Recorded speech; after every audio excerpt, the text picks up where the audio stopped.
times na frozen ang aking last pay later. Paano nangyari yun at ano ba ang ginawa ko para bumalik? Tara, alamin natin.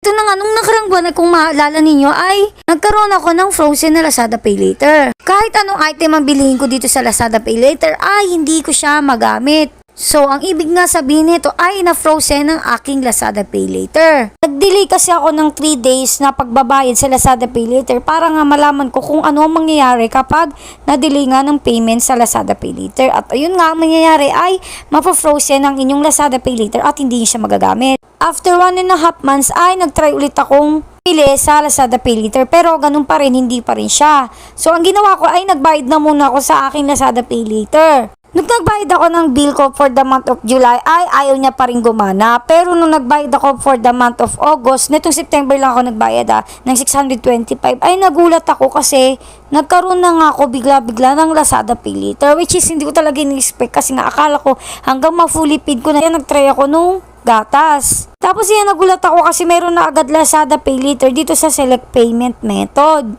So ayan nga, tinignan ko siya, clinic ko. Tapos ayan, kung pwedeng 6 months, pwede ring 3 months, or pwedeng 1 month to pay, which is 0 interest siya. So kapag 6 months yung pinili ko is 56 siya, tapos pagka 3 months ay 100, tapos pagka 1 month to pay is ganun lang din siya, same price lang din siya.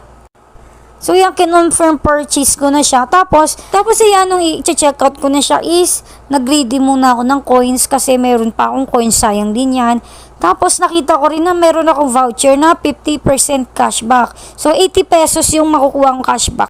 Umutang na nga lang ako, meron pa akong cashback. O diba, saan ka pa? Tapos yun na nga, umulit-ulit yung last pay later plan na kukunin ko. So pinindot ko na rin yung 1 month to pay at nag-check out na rin ako. Tapos yung pagka-process ko is tinakpan nila yung pin yung pipindutin natin dito. Tapos ayan na, nagpipayment loading na at successfully na siya. Subscribe kayo sa aking channel ay makikita nyo nag-upload ako ng video na shorts.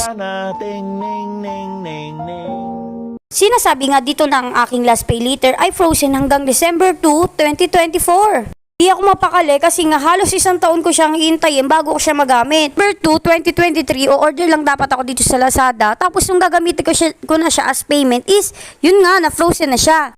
Pero ayun nga, natanggap ko na siya up until now. Gagawin ko na lang is magbabayad ako kasi nga due date ko na. January 13 na ngayon at ang due date ko ay January 15.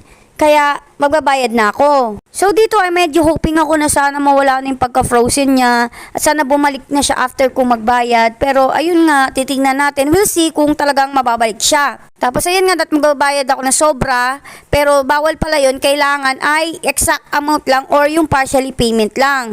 Tapos ito nga, nakapagbayad na ako.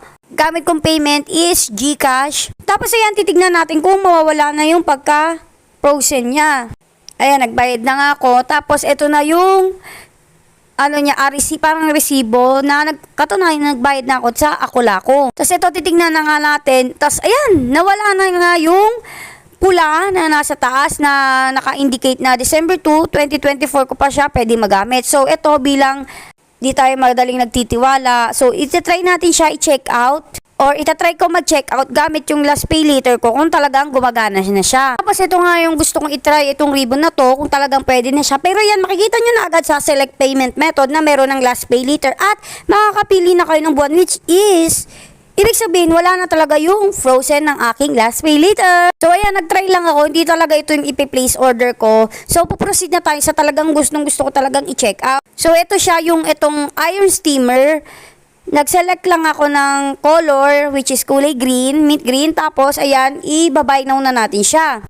Yan, kung makikita nyo nga is 575 siya pero may discount kaya magiging 509 na lang. Tapos may mga voucher pa ko kaya magiging 482 na lang siya. Diba ang laki ng bawas? Tapos ayan, makikita nyo na rin agad yung payment method na Lazada Pay Later. May option ng Lazada Pay Later. At pumili na rin ako ng buwan kung kailan ko siya gusto bayaran. Tapos ayan, nag-check na ako ng mga details, yung address kung tama ba. Tapos ipoproceed ko na siya agad sa place order.